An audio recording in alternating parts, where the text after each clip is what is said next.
President Obama went on 60 Minutes on Sunday night, and they talked about the Republican field a little bit, his chances. I want to show you some of those clips. Let's start with clip 6, and this is actually very encouraging. Let's watch.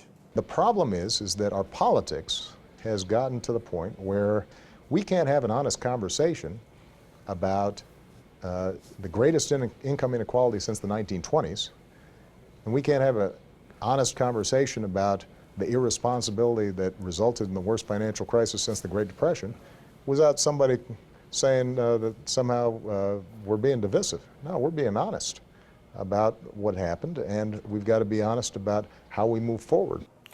Look, that's exactly the right language. Encouraging to hear. You know me, I wish he'd acted upon that rather than just talked about it. But at least he's on the right track rhetorically as we go into the campaign.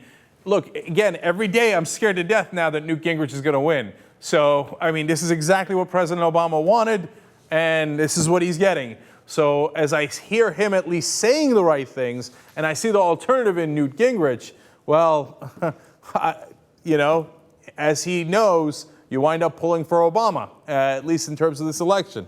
Let's continue with clip 7. I'm being judged against the ideal. And you know, Joe Biden has a good expression. He says, don't judge me against the Almighty, judge me against the alternative. And that right there is exactly President Obama's reelection strategy. I might suck, but they suck much worse.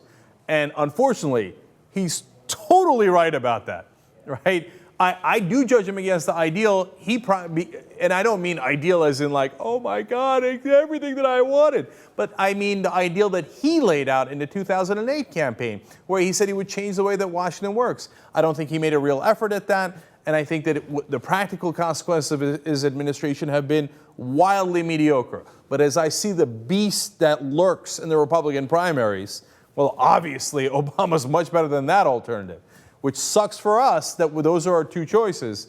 And it's, I guess, great for Obama that those are our two choices. I wish we had a better one. But given those two choices, unfortunately, President Obama's right. We're going to have to go with the lesser of two evils.